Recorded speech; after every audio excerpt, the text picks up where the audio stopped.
take any questions and comments now. We have two more.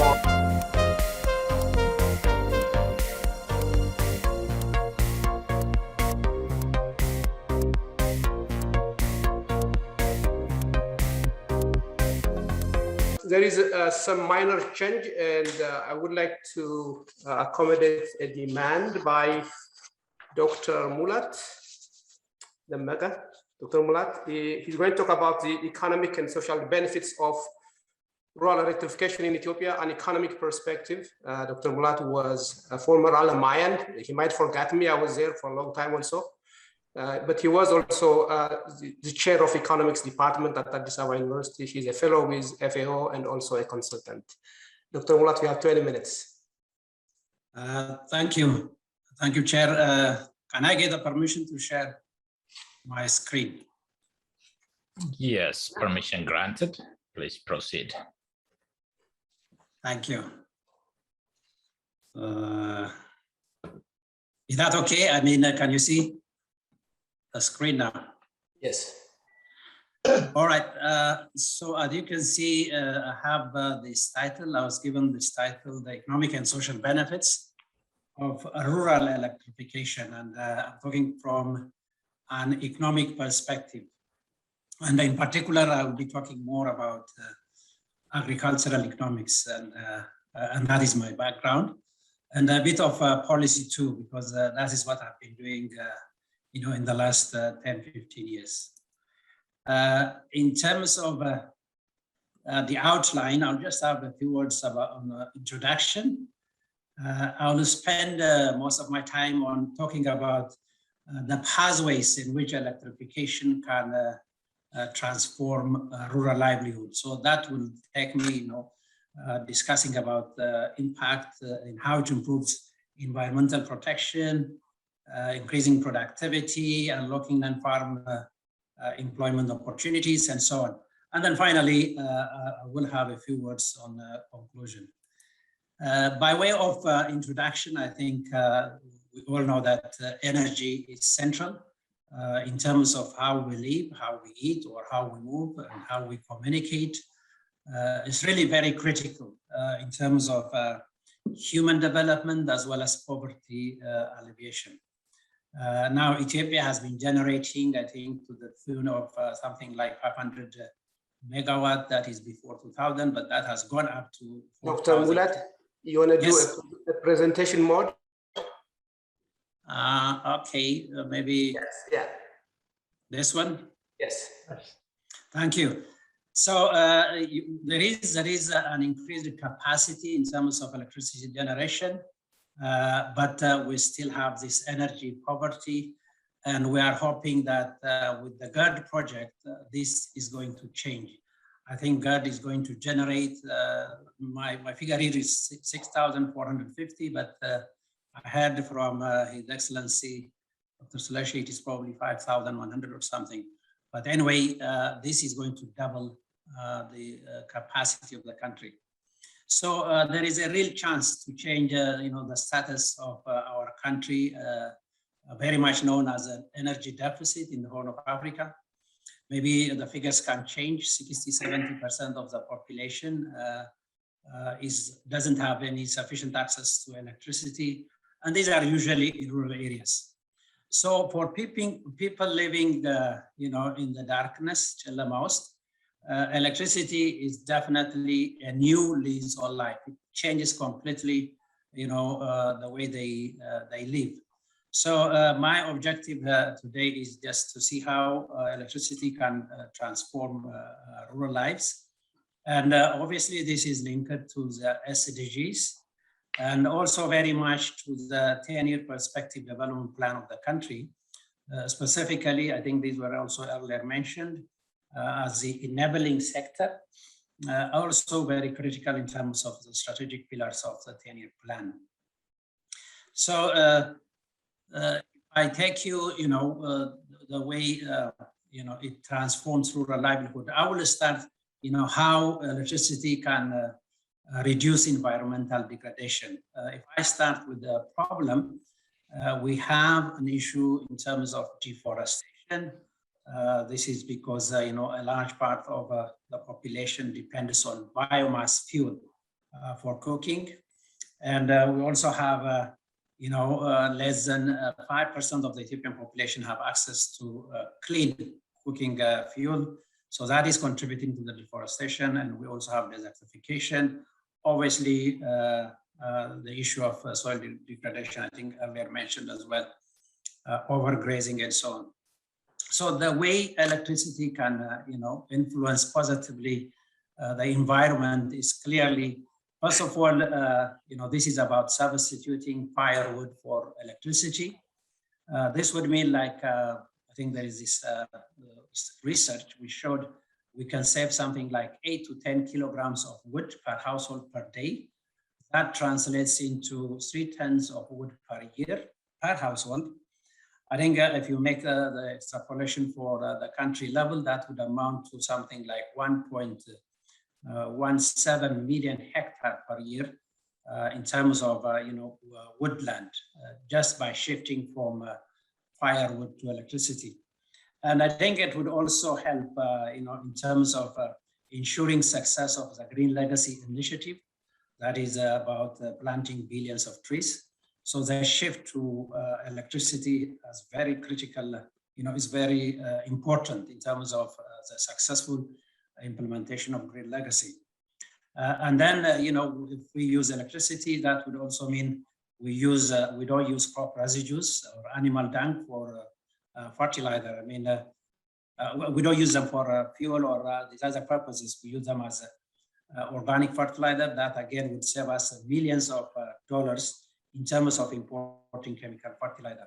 So basically, we can restore our degraded land through agroforestry if we shift, we shift to electricity.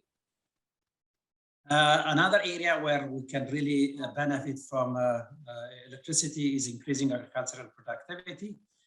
First of all, I just want to mention, the current situation. It is low productivity in agriculture that we have. And this is because of, we don't use machines, we don't make use of simple machines and tools. If you look at the whole operation of agriculture, from land preparation to, harvesting, threshing, and so on, these are all manual.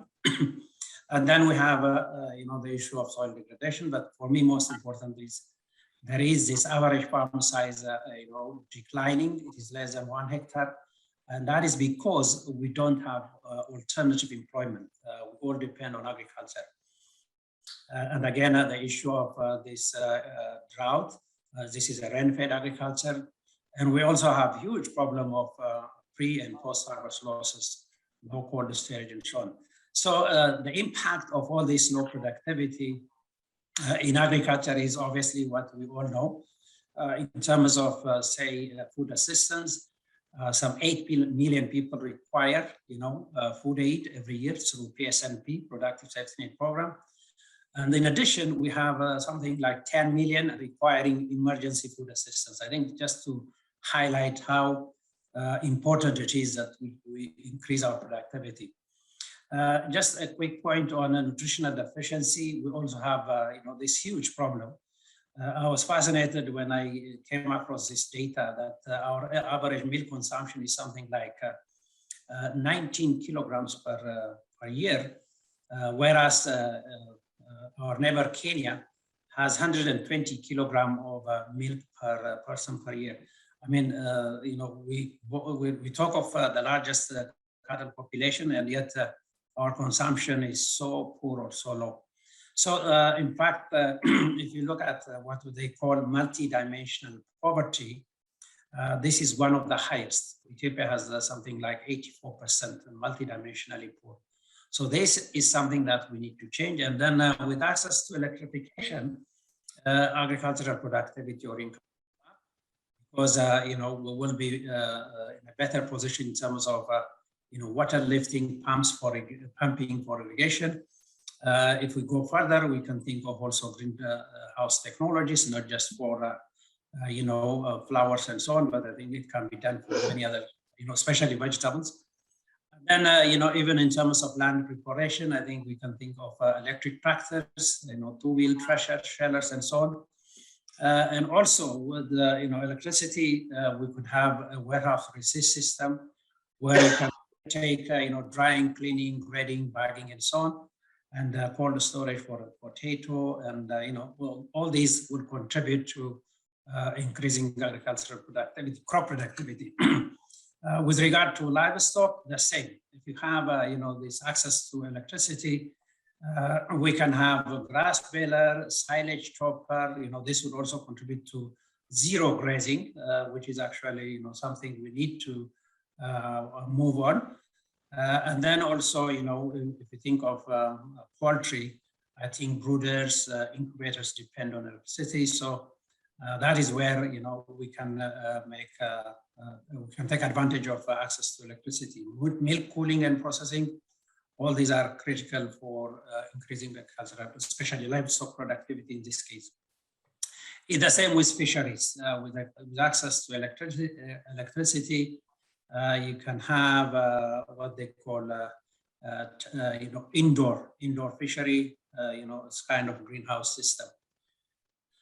So that is agriculture. Now, my main interest is actually the other one, which is the non-farm employment activities. This one is very, very important because we really need to shift our people out of agriculture because that is critical in terms of increasing farm size. So if we have a good, strong non-farm sector, that will create an opportunity for landless or near landless people, as well as drought-prone population. So they would have alternative employment. That is the role of non-farm, and if we have a strong non-farm sector, that also provides an opportunity for transforming agriculture. Especially, you create demand, you create market. Now the problem we have is our non-farm sector is very, very weak, low productive. It's low productivity, it suffers from low productivity, and it's also limited. Compared to other African countries, what we do is very much limited in terms of scope. Small trade, just selling some consumer goods, pottery, basket making, and so on. The other one is like selling firewood and charcoal. This is what we consider as non-farm, but we all know the negative impact of such activity. Local breweries. So all I'm saying is that, because of low farm income and low level of urbanization, that would lead to low demand. The non-farm sector remains underdeveloped. And I think if you think of migration too, it's not really something that is working well. Whether you think of domestic or international migration has a problem, as a challenge. So if we have, access to electricity or electrification, then, that creates a huge opportunity. Electricity plus good integrated planning. I think the planning aspect is very important. That will transform this low productivity non-farm sector in rural areas, rural towns, and villages. Think of the agri-service providers. They will have, say, rental and repair workshops or centers, where they can start hiring different machines or ICT-based services, including extension finance and so on. So that is actually can be powered by electricity. Small-scale industry is the same. If we have electricity, that will transform cottage industries, artisanal activities, commercial activities, or infrastructure development activities. All this will transform if access to electricity is granted. Another area where we can, use electricity is for ICT and related technologies. Again, if you look at the problem, Ethiopia has one of the lowest IT penetration. If you just take the use of internet, it's only about 80%, and mobile penetration is something like 40 to 45%.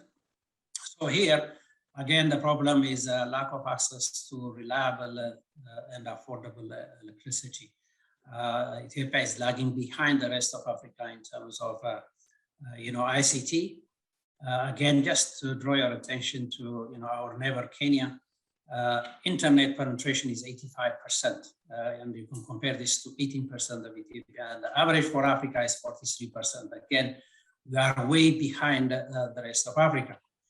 And Kenya has even done something very innovative, that is mobile financial services, M-Pesa. If we have, it's just to give you an idea, we have data for different countries. It's just to show that Ethiopia is very much, behind these other African countries. So if we have access to electricity, that will help in terms of what we call digital inclusion.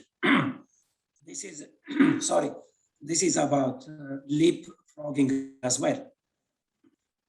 This is basically, we can have, sorry, transformed situation. So agriculture will be transformed through disruptive digital technologies. Here, I just mentioned some, new technologies, which you may call blockchain technology for traceability issues, Internet of Things. I don't need to go into the details of all this. I will share the PowerPoint. So this is where you can apply electricity for digital transformation of agriculture.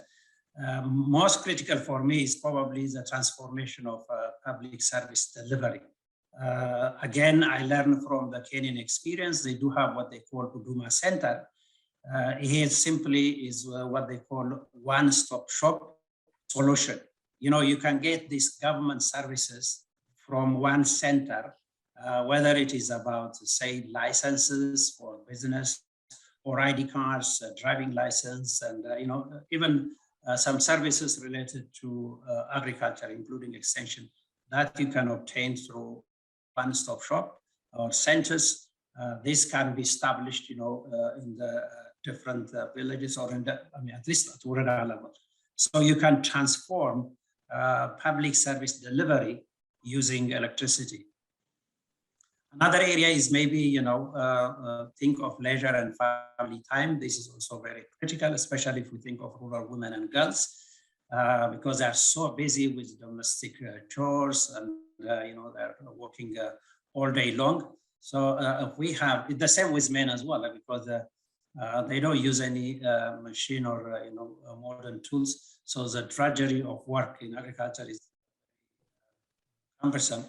So with access to reliable and inexpensive electricity, all this will change. Women will have time for leisure, and then if we have light, this allows the household to stay up longer. I'm stressing this point because the family, given this light, electricity light, they will have time for family discussion, and this would also help the kids actually.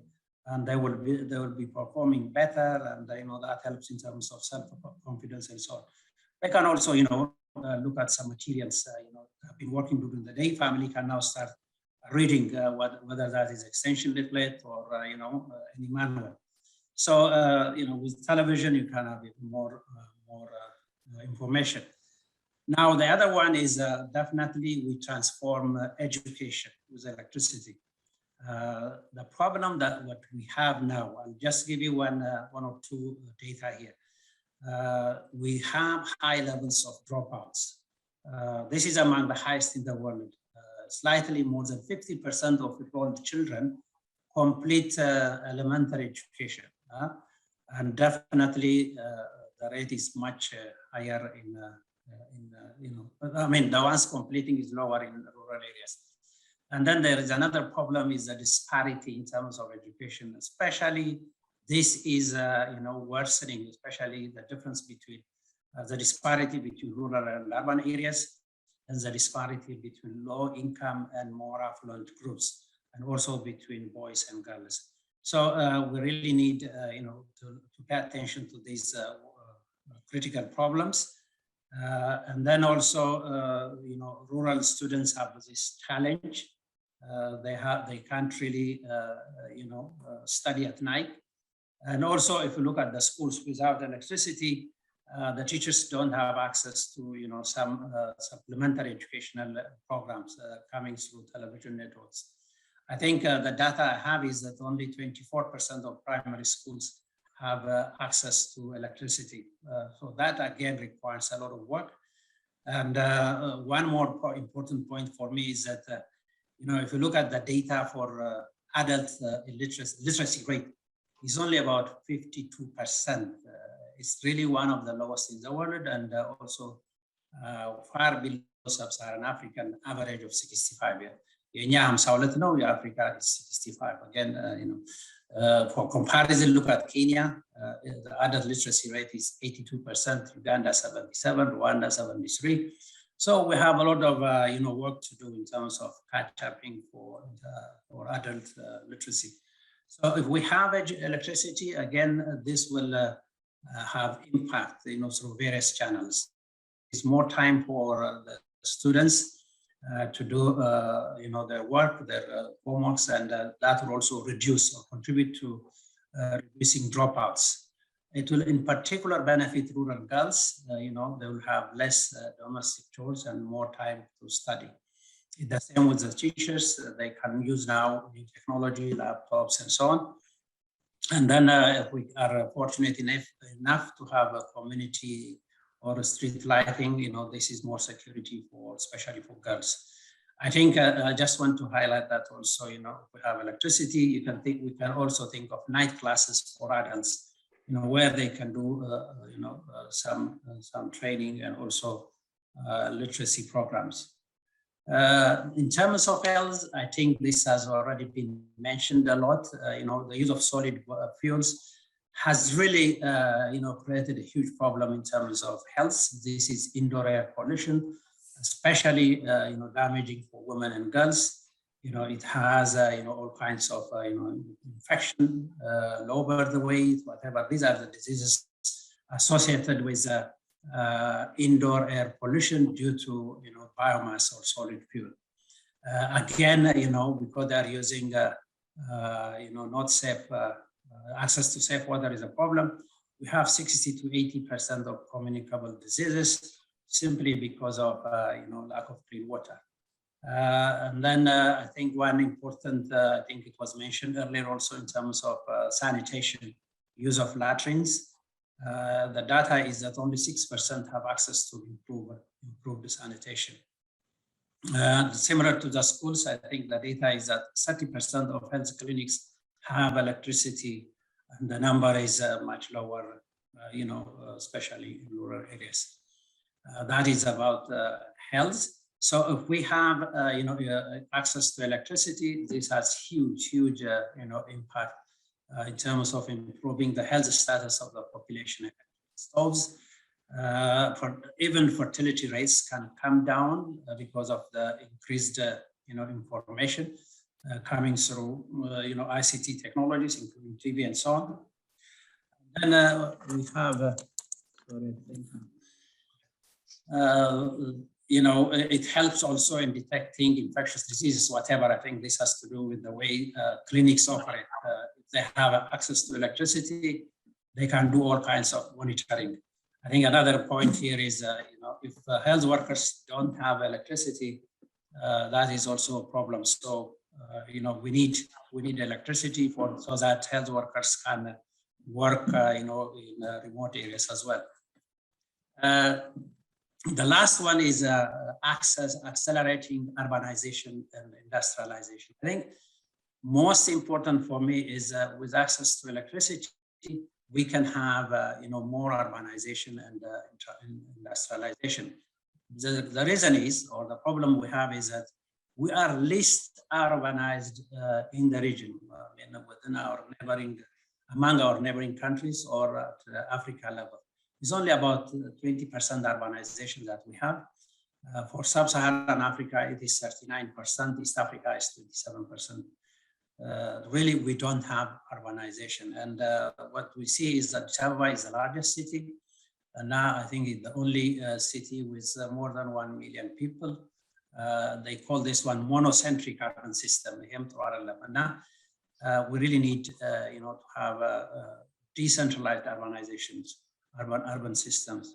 So the problem we have is that people in agriculture, working in agriculture, is increasing instead of decreasing, simply because we don't have dynamic or growing urban centers.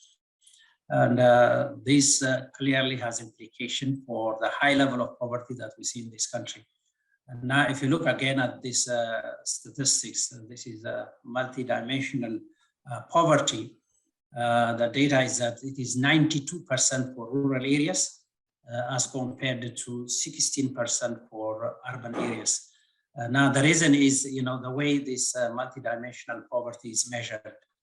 It's done by UNDP. Usually it has some three basic areas. It looks at health, education, and living standards. And now, when you look at living standards, they look at access to water, sanitation, electricity, fuel, housing, assets, and so on. All these are very poor in rural areas. So you are better off, in all these yardsticks as you move from rural to urban areas. So it is really important that we think of urbanization as a tool of development. So if we have electricity, again, we accelerate urbanization. And just to repeat. Dr. Mulat, just a reminder, your time is almost up. I will have one, two, okay, I'll just conclude. So we know the benefits of urbanization, and clearly there are lots of things to be done using electricity. It has to do with creating the incentive for people to work and generate employment in urban areas. So by way of conclusion, I just want to emphasize that electricity really allows us to leapfrog, really jump. It would have a massive economic and social benefits. Nearly all SDGs would be positively influenced by electricity. I think it was mentioned earlier by one of the speakers. But then the problem is electrification is not cheap. This is my really concluding remark, because it involves long distance transmission and distribution networks. It makes it very expensive to reach rural areas. And there is also relatively low energy consumption. The level of consumption is, when it is low, you don't have a scale economy, so it becomes expensive. So even where you have electricity, we know that people don't use it for cooking, even when the tariffs are low. So we really need to work hard in terms of really encouraging its use. So there are two broad areas of action that I thought would be important. One is integrated rural electrification policy to boost productive utilization. That is, intervene on the demand side so that people have diversified and profitable use at home, at farm, non-farm businesses, and schools, clinics, and so on. If that is integrated well enough and properly planned, and then you also need some policies like subsidies and physical, regulatory, and finance supportive policies. Clearly, you would make it more usable, or it would have the necessary impact. So, in my point here in terms of policy is that you need to prioritize 100% electrification. And maybe, I'm not very sure that we need to focus on export of electricity when most of our people are living in the dark. So the second part, in terms of, if we have the policies, the right policies, then we definitely need good governance and inclusive planning system so that we achieve the 100% rural electrification. By the way, countries like Egypt have achieved 100% electrification a long time ago. So we really need to think of that. But then, of course, it can be very expensive if you use grid system. But think of the off-grid. I think the minister earlier has mentioned, we think of off-grid as well. And also solar home systems also need to be included in the planning. So how do we achieve this inclusive coordinated planning? For me, we really need some high level of coordination structure where you have all the relevant ministries as well as stakeholders, including local governments, CSOs, private sector, and so on.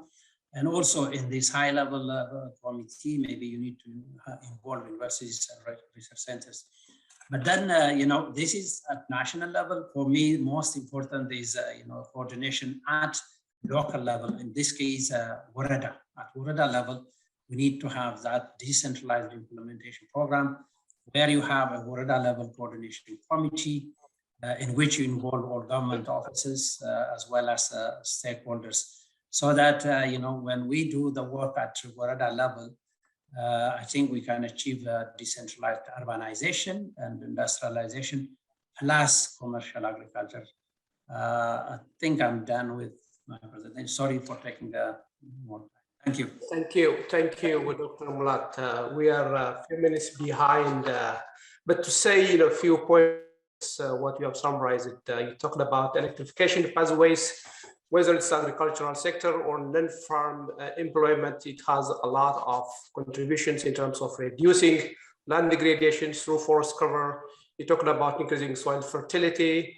Also, it also helps the green legacy initiatives that the government is now implementing. Increase agricultural productivity. It can also improve water quantity and quality through improving watershed hydrology. You talked about also digital transformation of agriculture, which in turn actually improves the lifestyle of families, particularly because they have more time for the families to mingle. You also talked about a farm level operation efficiency for the farm sector. Access to education and quality education is also something that benefits out of this. And also you indicated that the adult literacy is much, much lower compared to the Eastern African and also even Sub-Saharan. That's really quite surprising for me. And also it accelerates urbanization and industrialization efforts of the country. We are about only 20% urbanized compared to 39 and 27 for Sub-Sahara and East Africa. Through all this, electrification can also reduce poverty. It can also improve the health facility access and so many benefits. And that's really a very important point, as you mentioned. Now with that, now we have completed the 4 talks that we have anticipated before the next Q&A. But before Q&A, Connor said there is a video that we need to play before we go to the next questions and answers. Yes, we do have a 6-minute video. And right at the end of the video, we'll proceed to the Q&A, and Magdalawit Masai will take over the Master of Ceremony for the second half of this program. So we'll proceed with the video, and then we'll come back to the Q&A. Sahai, please proceed with the video. This video was a complement of the Dallas Ethiopian community and the Dallas GERD support group. It is just 6 minutes. Be patient, and we'll proceed with the Q&A.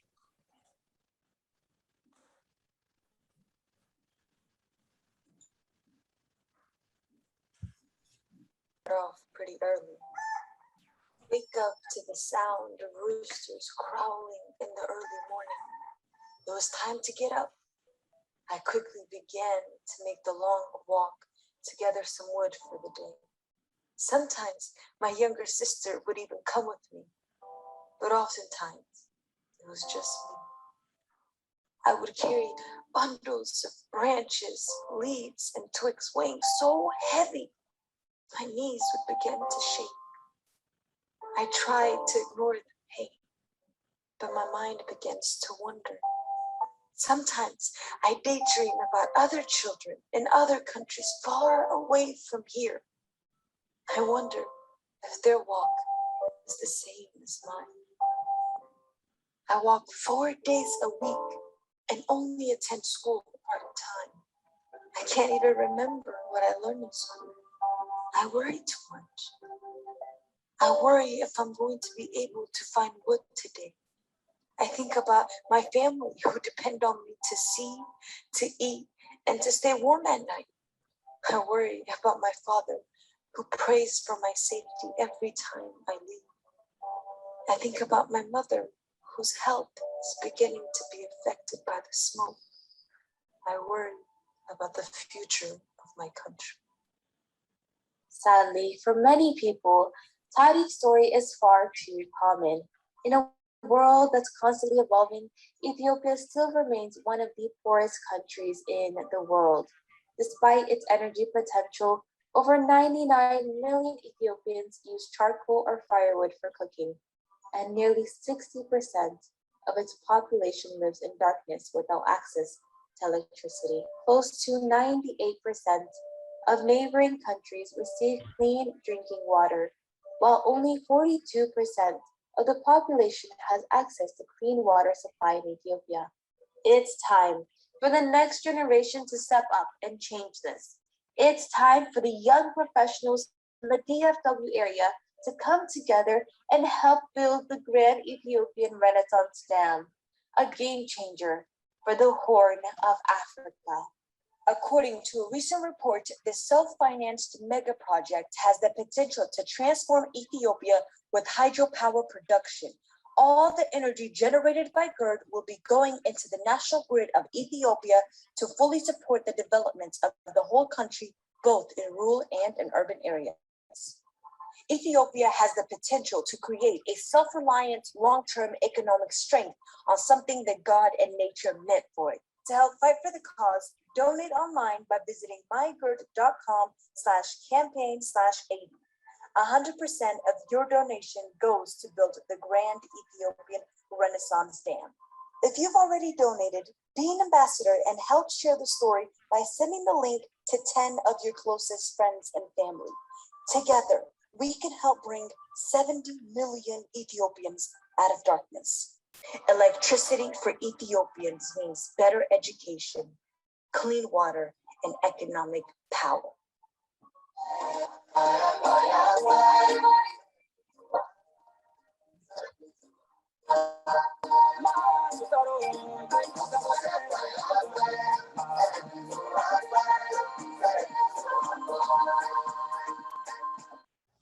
Okay, thank you very much. I think we can proceed to the Q&A now. Can we, Connor? Yes, okay. We can. Okay, thank you very much.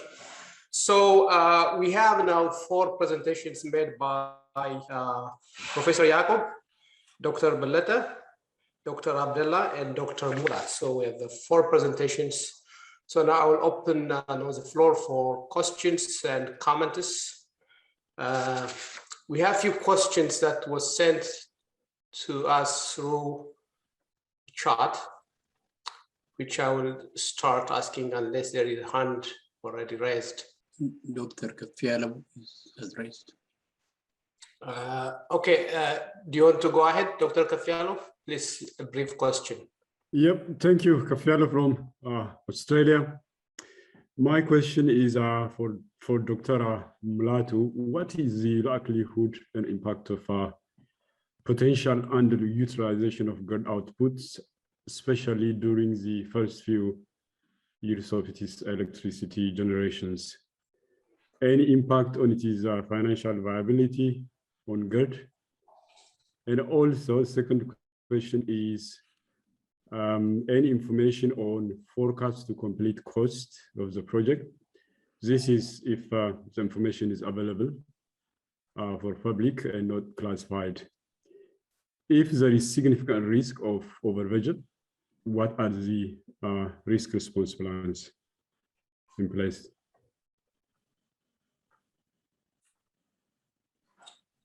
Thank you. Okay, Dr. Mulat, you would like to respond to this until we come up with the next list of questions? I have so many questions here on chat, so I need to.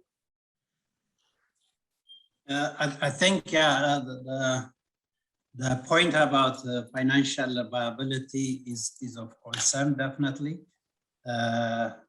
especially at earlier phase. The reason I emphasized integrated approach is, we make use of electricity for various purposes. So that creates scale economies so that, the cost per unit would be lower. So that integration takes a bit of time, clearly.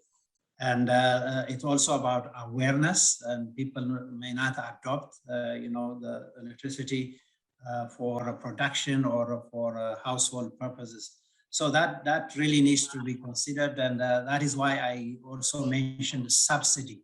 I think until the costs can be covered from revenue collections, maybe government has to think of subsidizing. I think it's already subsidized, but that has to now be done also at a larger scale, especially if we think of rural electrification. So the risk is, unless we do it in a proper manner. That is why I stressed this coordination committee at national as well as at local WREDA level. Unless this is done with full participation of stakeholders and concerned government offices, the planning wouldn't be very productive. So participation, if all, those, especially the stakeholders for me, are critical. If they know how to take advantage of this new opportunity, then they would start investing. I mean, using this service, and the risk would be lower. The thing is, if it is top-down approach, where the users or the consumers are not taking part and not contributing in terms of planning and implementation, then we will not be very successful. So I always stress that stakeholder participation is very important. And I haven't seen any cost of the project yet, but I think it has to be done through some government offices. Maybe there are offices in the country I'm not aware of. Thank you. Thank you, Dr. Mulat. Now I have a question for Dr. Balata. The ministry has been working so hard, particularly in meeting the water accessibility, particularly for the rural community, and we still have a long way to go. Freshwater accessibility in rural Ethiopia is not yet as it has to be. But my worry is now, even we are losing the urban water security, we are losing the water supply in urban areas. Now, water supply has been a biggest bottleneck for most communities. And this is not limited to Addis, this is not limited to other major, it is happening in so many places. So are we really, losing our focus because we are focusing on GERD, and we are really going away from the fundamental, task of Ministry of Water, which actually ensures water accessibility for most communities. Then another question from the chat, Dr. Balata, is what is the priority when the power generation starts, industry versus electrification of rural village? Any number of current and projected energy need of the industry clusters? This is one of the questions. And let me add one more for you, Dr. Balata. Talking about food security and sustainability food production, the GERD is regarded to only meant for electric production. That is non-consumptive use. Does that mean that GERD is always been non-consumptive and never for irrigation? If needs come, wouldn't we use it for irrigation purposes? I know you're talking about 25,000 hectare small irrigation schemes, but these are questions. So 3 questions, Balata, you would like to respond? Okay, thank you. Yes, I think it's better to start with the last one. Which is more, I think I try to make it in the chat also. Yes, from the point of the location, GERD doesn't help much for irrigation at its condition, because we don't have significant location after GERD to make it irrigated. Even though there is some changing, we don't have such kind of relation. Only we can have it small irrigated areas around the reservoir areas, which is possible to make it as irrigated project. So one of the main challenge with this GERD process is the location, which is bring it, make it much in non-consumptive type of project. Of course, it will be delivery irrigation for the downstream, but that is depend on the negotiation with the transboundary countries. That's my view. Maybe I will proceed easier. Then the second one, again, from the last, this is a priority. I think when we come to the electrification system, Ethiopia, whatever the product is coming to the central grid.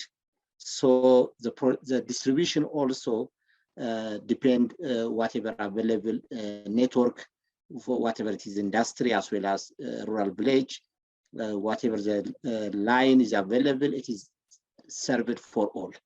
So there is no such clear separation between the industries and the village, only the distributing line, because the distributing passing through that line, wherever it is there, a rural village and as well as industry, both can be accessed. That because all products are entered to the grid, the central grid systems, and the distribution can take it away from the central grid system. So there is no significant priority arrangement for rural village and industry.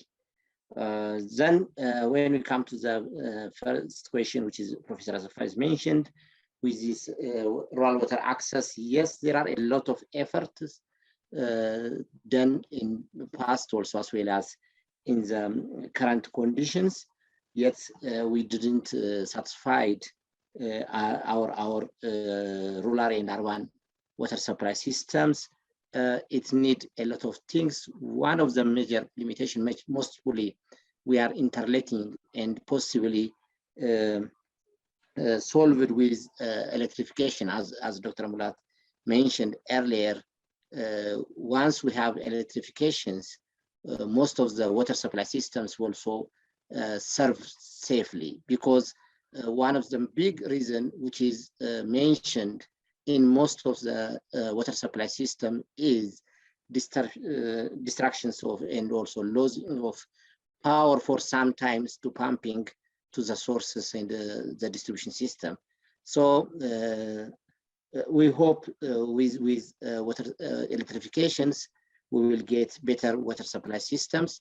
Again, as His Excellency mentioned earlier in the opening remark, there are a lot of strong programs with different new thresholds to addressing the rural as well as water program, particularly this One Wash program, which is participating a lot of national and international organizations in collaboration with the ministry, has working much to change these ideas.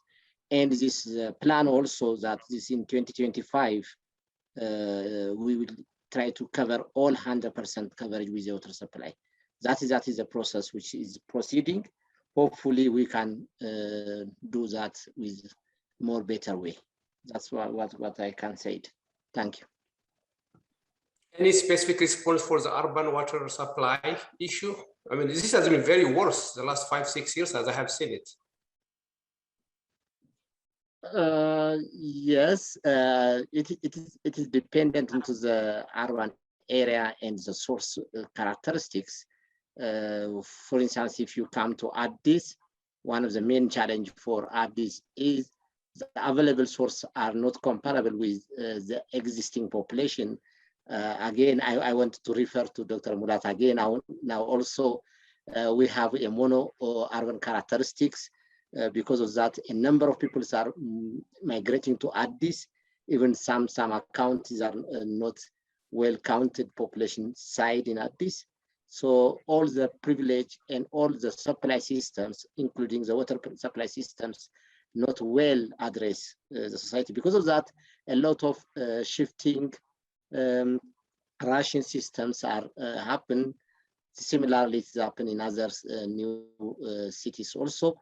But the source is one of the limitation in most of the urban areas. So now most of the urbans, particularly, we will have it one way to call this 125 urban program for water supply systems, particularly for urban issues, and try to addressing all these challenges. Thank you. Okay, thank you very much. Now I will go to a question forwarded to Dr. Jacob. Dr. Jacob, are you there? In the absence of treaty obligations, why in the world did Ethiopia invite Sudan and Egypt into negotiations instead of finishing the GERD unilaterally following the great examples of the downstream countries? Has Ethiopia considered the prospect of exporting its water resource to other countries, including Israel and Saudi Arabia? So, any response for this question, Dr. Jacob? Thank you. This is a very important question. The issue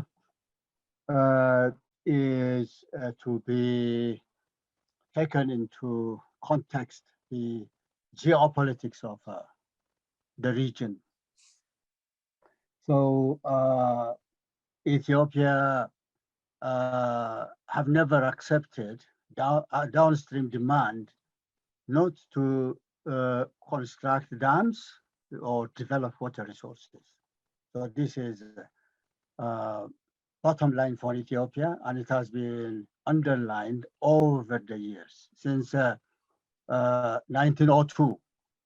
So when Sudan and Egypt were so much concerned, and so many supporters of Egypt and Sudan were hovering around against Ethiopia's starting the construction of the dam, Ethiopia has to appease the Egyptian Sudanese side and also the geopolitical supporters to Egypt and Sudan by proposing independent panel in order to look into the situation whether this dam has any impact on Egypt and Sudan. That is the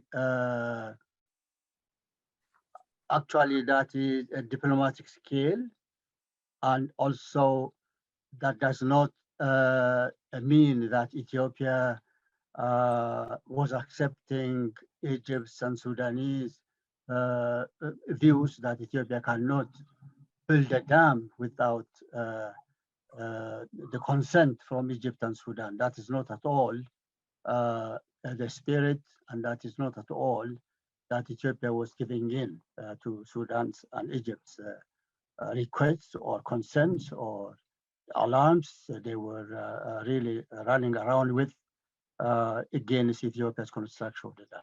It's only a diplomatic matter rather than accepting Sudan's and Egypt's demand not to construct the dam. The dam was being constructed, of course.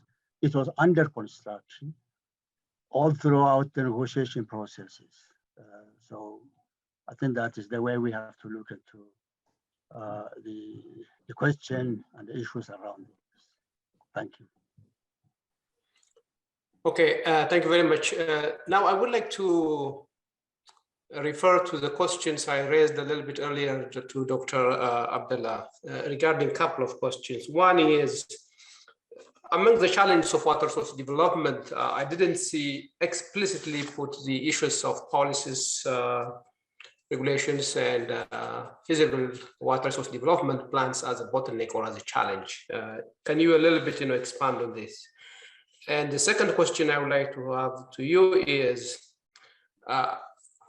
maybe I'm biased, but I consider Environment Water Institute as the most effective in terms of generating capable graduates that can really be a response to many water resource development and training demands that Ethiopia has, and it has actually shown to be one of the great ones. But now we have universities now all over the place, and from my experience over the last 10 years as part of collaborator to so many institutions, I have seen that most of our graduates are actually fell behind in terms of capability and also in terms of so many ways. So I want to comment on this. How do you see what the water resource training has to be in order to actually meet the demand that the sector is requiring? Thank you very much, Professor Asafa, for your question. I think, as you said, Arbamenj, let me start from the second question. Arbamenj is a very well-known in producing of highly qualified professionals, especially in water resources sector.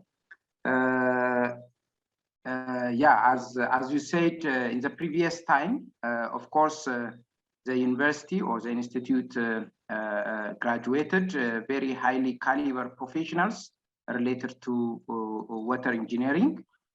In the previous time also, Arbamenj Water Technology Institute was merged with totally with Technology Institute recently in order to strengthen the institute in producing of highly qualified professionals for this stream. It is separated and re-established as Water Technology Institute. So, so far we are doing, of course, the university is doing and the government is also doing in supporting of the institute to produce very good professionals. But still there are some challenges because of this, I think, you know, 70-30 policy in the previous time. From high school graduates, 70% should join the engineering stream and 30% to other social streams. Of course, this will this created some problems as the number of students attending to the engineering field was very high. It has some of course some drawbacks on the quality. But from last year onward, this policy is changed because to increase the quality of graduates, especially in engineering field, the number of students who are joining to this engineering field is reducing. So we are doing our best, of course, to bring back the quality that we were producing in the previous time. Of course, it has limitations. Yeah, that is true. The quality of higher education is not only in Arbamenj, but also in different higher institutions. It has some quality, of course, problems. Of course, many of the institutions are also working to improve that quality issue. The same is true in our institute. For instance, what we are doing in our institute, we are expanding especially on postgraduate programs. We are really limited our capacity, limiting our we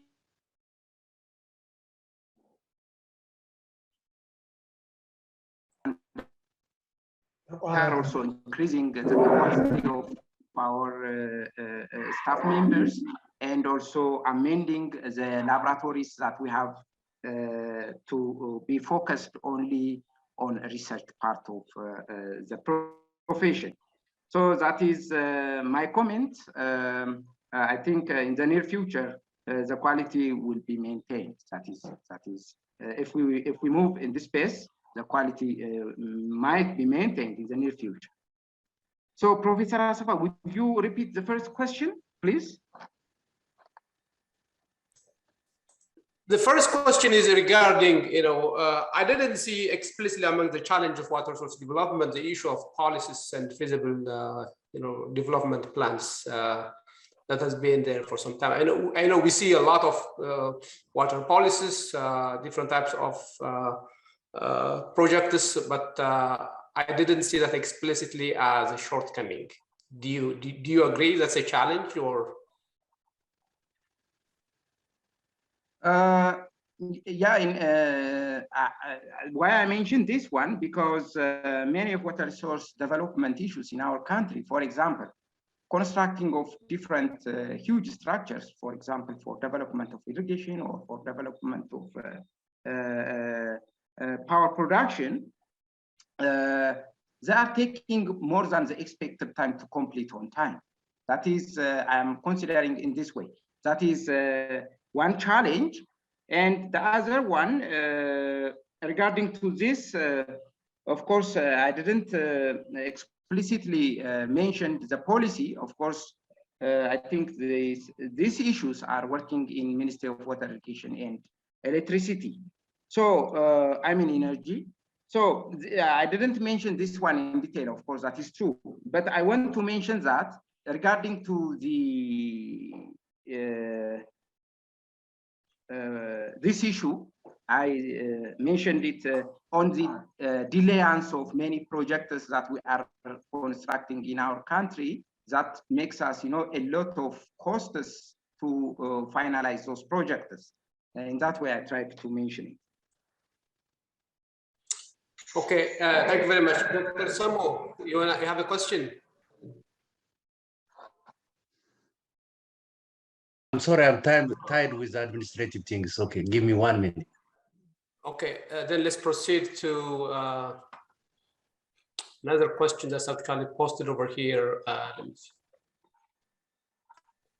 To what, I don't know to whom this question is forwarded, Magdalena can correct me, to what extent their presentation takes into consideration the Ethiopian political reality on the ground, the previous dams and the projects associated with them were not only a flop, but also, as I read in a couple of places, the cause of significant environmental disaster.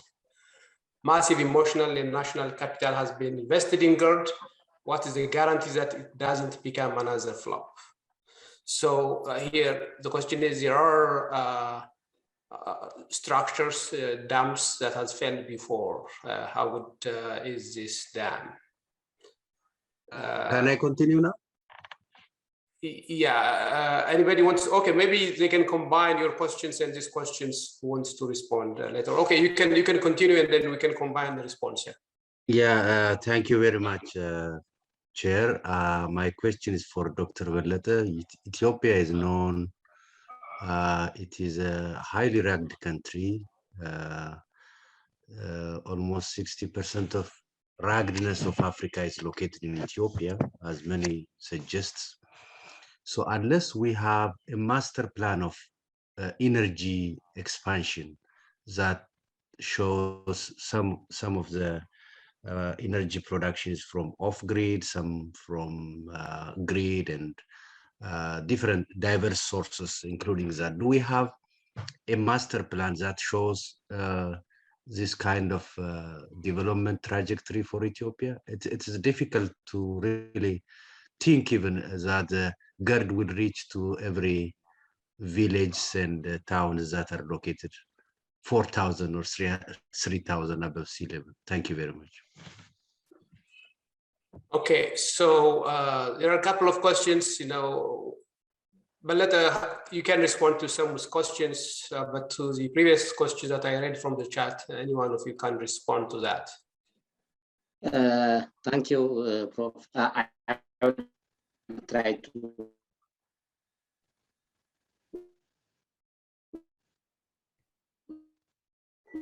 address both a lot of experience for the attending their purpose with different reasons. Most of them is basically when we come to water storage infrastructures, most of the case of their failure was sedimentation because of high erosion characteristics, which is not attaining their purposes. But when we come to the GERD, it has a lot of solutions to addressing such kind of failure, because the government is highly working on the watershed management, and also from the design point of view, also there is also a possibility to addressing some life here stronger than others, which is covering some amount of sediment without affecting its purpose attending. So that failure will not be much expected when we come to the GERD perspective. The other thing, when we come to the structural development, it is one of the most smart and state-of-art construction system, which is workable in external experts, international experts also. This is a highly qualified system, so we will not be also expected to have some structural failure. So because of that, we will believe that we will get whatever expected plan from GERD. without any near future damage or fatality. That's my view. Second one, yes, Dr. Samu is mentioned, it is the ruggedness characteristics and its needs master plan for energy production. Yes, distribution, not production, yes. distribution. Yes, yes, I am production as well as distribution. Yes, as we not say detailed master plan, but there is a distribution characteristics plan.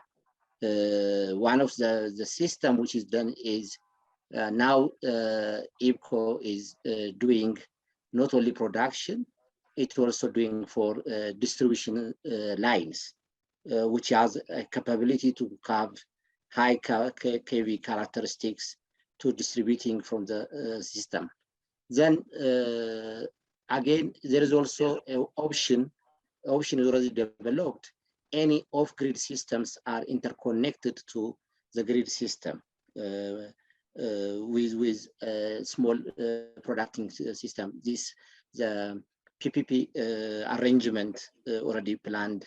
So private public production system and the connections are focused and working on that arrangement. So even though we didn't say that it's a detailed master plan, there is a clear plan how to addressing such rugged topography as well as very, very far distributed family systems in the country to have energy distribution system.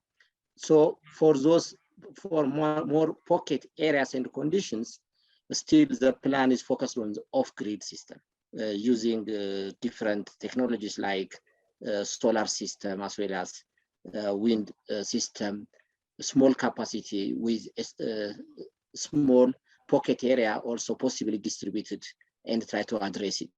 So such kind of options and plans are there, but maybe it is your suggestion is really supportive. Possibly we can discuss with the ministry, possibly agreed and make it more general and the master plan for national level. That's my view. Thank you, Dr. Baleta. For the sake of time, I'm going to stop here. I'm sorry for those of you who have sent me some questions through chat and also raised your hand like Alan. We have 3 more talks to go.